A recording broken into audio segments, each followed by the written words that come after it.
You're listening to the Chapter a Day Bible Study. I'm John Stange, and today we're in Exodus 22, the heart of God's justice. Exodus 22 continues the practical outworking of God's law for redeemed people. After Israel's rescue from Egypt and the giving of the Ten Commandments, the Lord shows what covenant faithfulness looks like in everyday life. This chapter moves from principles to practice, touching property rights, personal responsibility, and devotion to God alone. It reminds us that God cares deeply about how people treat one another, especially the way the vulnerable are treated. As we read it through the lens of the gospel, we also see how these laws point forward to Jesus, who is the one who fulfills God's righteousness on our behalf. The chapter opens with laws about restitution. If someone steals an ox or a sheep, the penalty isn't prison, but repayment, often in multiples. The goal isn't revenge, but restoration. God's justice aims to make things right, not simply to punish. So even in cases of accidental loss or damage, the people are told to take responsibility. If someone's carelessness causes harm, they're accountable for it. We see that in verses 5 and 6. These instructions teach Israel that sin has real consequences and that love of neighbor includes taking ownership when harm is done. This principle prepares our hearts for the work of Christ. We owe a debt we can't repay. Our sin isn't theoretical. It damages relationships with God and with others, and yet where we fall short, Jesus steps in. He doesn't minimize the cost of sin, he pays it in full. The restitution demanded by the law points us toward the cross, where justice and mercy meet. Exodus 22 also addresses trust and integrity in community relationships. When disputes arise and evidence is unclear, the matter is brought before God. We see that in verses 8 and 9. The people are reminded that the Lord sees what human courts may miss. This reinforces a powerful truth.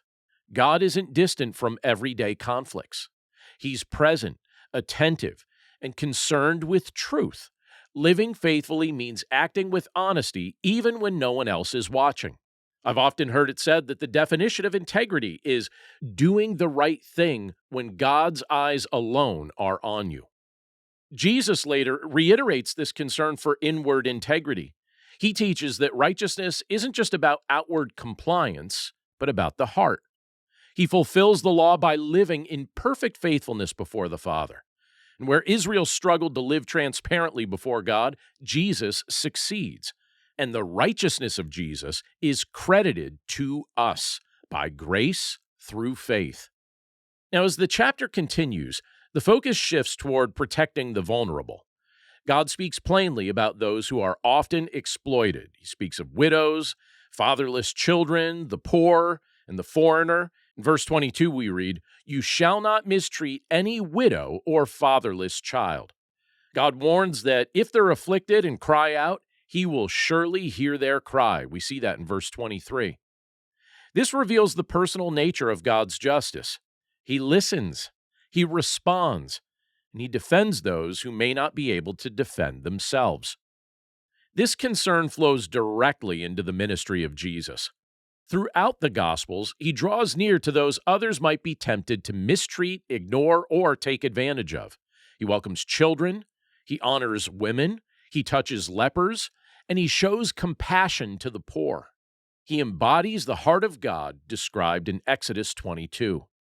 When Jesus announces his mission, he speaks of good news for the poor and freedom for the oppressed. He doesn't merely teach these values, he lives them. Now, coming back to Exodus 22, God also addresses economic mercy. Loans to the poor aren't to be used as tools of oppression. Interest isn't to be charged in a way that deepens hardship. We see that in verse 25. And even basic items that are taken as collateral, like a cloak, they're to be returned before nightfall because they're essential for survival. Again, we see this in verses 26 and 27. The Lord reminds Israel that he's compassionate and that his people are called to reflect that compassion. This again points us to Christ, who gives freely and calls his followers to do the same. Jesus warns against storing up treasures on earth while ignoring the needs around us. He teaches generosity that's rooted in trusting in God's provision. In Him, we see the fullest expression of sacrificial love. The chapter closes with a strong call to exclusive devotion to the Lord. Sorcery, false gods, and empty allegiances are firmly rejected. We see that in verses 18 through 20. God alone is worthy of worship. Israel's obedience in daily life is inseparable from their loyalty to Him. Their ethics flow from their worship. And Jesus also brings this truth into sharp focus in the Gospels. He calls for wholehearted devotion, teaching that no one can serve two masters. He fulfills the law not only by obeying it perfectly, but by reorienting worship around Himself as the Son of God. Through His life, death, and resurrection, He invites us into a restored relationship with the Father. Exodus 22 shows us a God who cares about stolen sheep, borrowed cloaks, broken trust, and broken hearts. And it reminds us that faith isn't abstract. It's lived out in everyday choices. It's a chapter that points us forward to Jesus, who fulfills the law that we couldn't keep and shows us what God's justice looks like in human form. In Christ, we find forgiveness, restoration, and the power to live lives shaped by grace and truth. Thanks again for listening to today's episode of the Chapter a Day Bible Study.